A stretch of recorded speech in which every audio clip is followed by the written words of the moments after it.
We are on Silva, we have already gotten ourselves the Glitchwalkers DLC, so let's go through the missions that will take us to Elos, the new planet.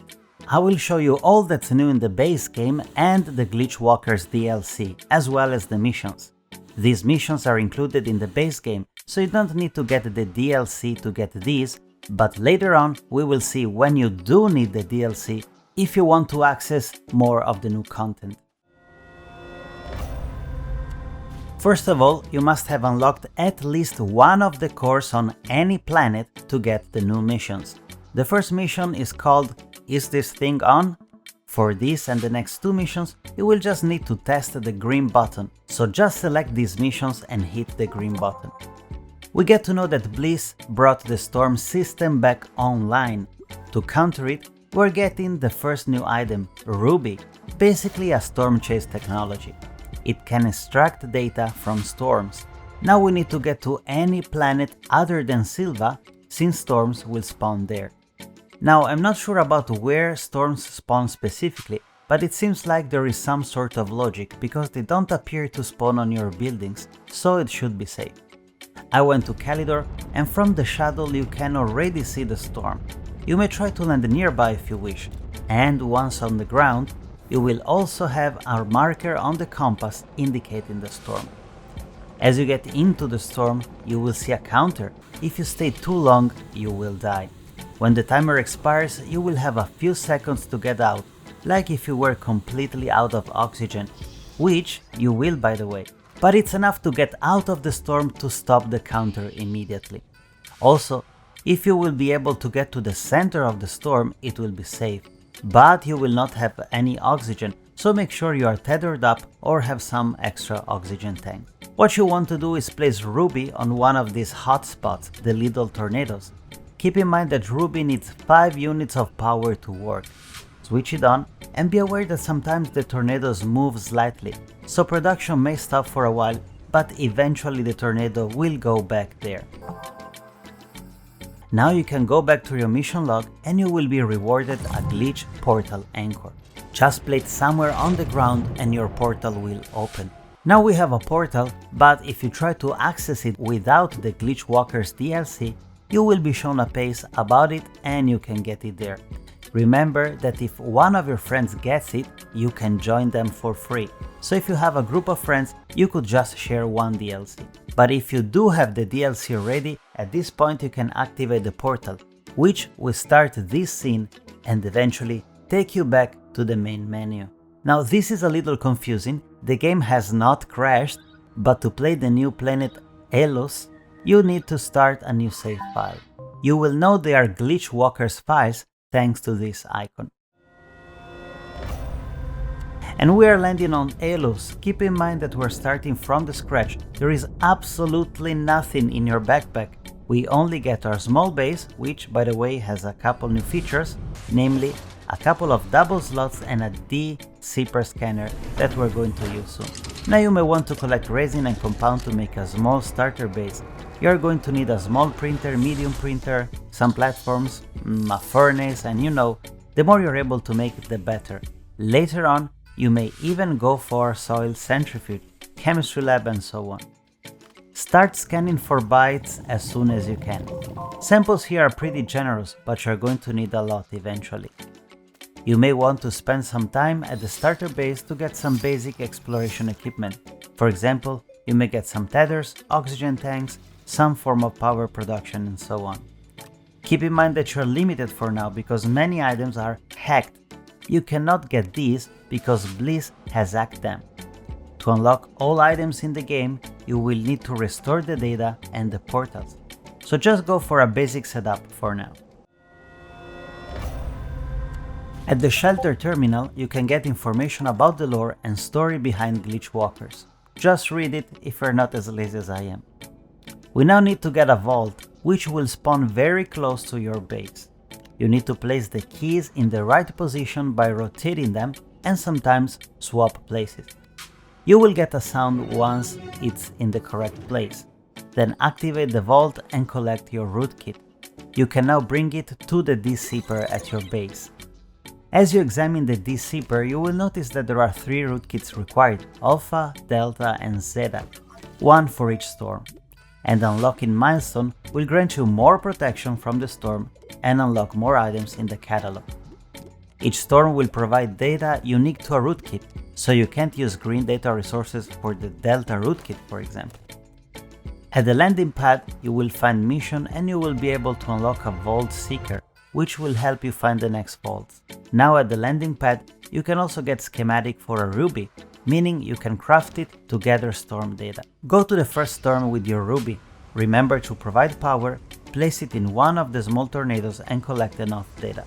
Ruby is not unique to each storm, so you can bring your ruby to the next storm if you wish, but it's so cheap that you could just print a new one. If you continue to provide power, it won't be long before you collect enough data for all alpha levels. Now you will be able to stay in the storm for very long, and you have unlocked a number of items in the catalog. Once all levels are completed, you will be able to generate a counter-hack key. Bring it to the center of the storm, place it on the podium in the middle. Now you will have to fix the portal, get the alpha shards and place them in the missing spot, just like we did for the vault. Now we get some power pods, power them to unlock the gateway. 3 generators will be enough. You may also grab this burn book, which contains more lore. Go to your mission log and get a field shelter and a paver. Not really sure how you could use a paver at this point, but it will be useful later as we progress. The next missions for Storm 2 and 3 are basically the same, but because the terrain gets harder to traverse, you will need to make better equipment. Don't worry though, I will give you some tips on what to bring, and we're also going to take a look at the biomes and caves. Now Elos is a very easy planet if we're talking about resources, because all resources are on this planet. Titanite, iron, malachite, even all gases are extractable from the atmosphere. But it is not an easy planet to go through. Terrain is very harsh, except for the starting area. You will need to bring some gadgets to be able to traverse it. You have also unlocked the schematics for a portable decipher that you can use to scan the next ship. We will have to go to the second storm now, and you will have to go through these canyon-like mountains. If you don't have a hoverboard yet, you may print a buggy or a tractor and pave your way. So I recommend bringing many soil canisters and a drill head for your terrain tool, because the terrain will get harder, and a form of power supply, maybe even a small wind turbine. Get the toolkit with your Vault Seeker. But before that, use the Vault Seeker to find the vault that will provide you the Delta toolkit. You will find it in the caves. The Vault Seeker pointer may seem to indicate that it is in front of you, but in reality the vault is very deep in the first cave layer, so keep digging until you see a giant empty space. Here you will likely have to bridge to the ground, so remember to bring as many soil canisters as you can and a drill head for your terrain tool. Once you get the toolkit from the vault, you can go and look for the Delta Storm. Again, it's on your compass. Bridge or dig your way to these mountains and print a ruby and a portable decipher. Now you need to go through all we have seen for the first storm, but the terrain around you is very thick and basic resources like resin and compound are not as common as before, so it will take you some time to make a small base. So to summarize, find the storm, get the storm data with a ruby, scan it with a portable decipher, get the counter-hack key at the decipher, bring it to the gateway, solve the puzzle and power the gateway. As you unlock gateways, you can teleport between them, making traveling to your starter base easier, even though you can only carry stuff in your backpack. But you may pack medium items like ruby and stick them in your backpack. For the third storm, we can repeat the same steps, but I will give you some tips later because the terrain is going to be much harsher. Get the toolkit with your Vault Seeker. You will have to dig a lot to find the toolkit. Find the storm, get the storm data with a ruby, scan it with a portable decipher and get a counter-hack key. Bring it to the gateway, solve the puzzle and power the gateway. This time we're not given a portable shelter, so make a small base with an oxygenator to survive. Soil is very hard here, so bring a drill head and always have a lot of soil canisters to pave your way through the mountain. I was fortunate enough to find a diamond in an abandoned vehicle, so I could make a drill head tier 3. The final part is to get to the core of the planet. You will have to drill a lot. The best way to get down there would be to make yourself a large rover with a paver, a rover drill head and a soil canister. But if you're broke like me, just pave your way and use a buggy or bring an oxygenator. I was able to craft one piece of dynamite, break some exo cash to get an exo chip and make myself a hoverboard. A very good investment indeed. The handiest thing you will need down there is something that propels you like a jump thruster that you can find in abandoned vehicles on the surface. Or you can pave your way through, bringing a lot of soil and some oxygen cans, because oxygen is only going to be around the core, but not in the 3 storm. You may get to the core by walking on these purple stripes coming out of the core. It will be easier to get in and out if you make yourself a slope with some soil. The core itself will be locked, so go to this platform. From here you can make your way to the storm by jumping with a jet or making some soil bridge. I was able to get into the green storm just by jumping, but it's kind of hard. Once inside the storm you will have the usual timer going down, so you will need to be fast. Just grab the object and bring it to the platform as soon as possible. Remember that there is no oxygen around the storm, so once you get the object, just jump toward the core. You will not take any fall damage thanks to the low gravity. Super pro tip here: instead of building bridges and climb to the core of the storm, just walk on this layer on top of the storms and jump right in the middle.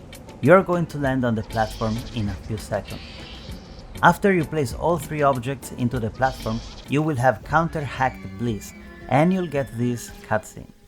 The core is now open and you can use it to go back to any of the gateway on the surface. You get some more pieces of lore down here too. Completing these missions will unlock some of the cosmetics too, which are only available to whomever has gotten the DLC, so friends playing with you will not get these. Watch these Astroneer videos to help you make progress faster and stay safe.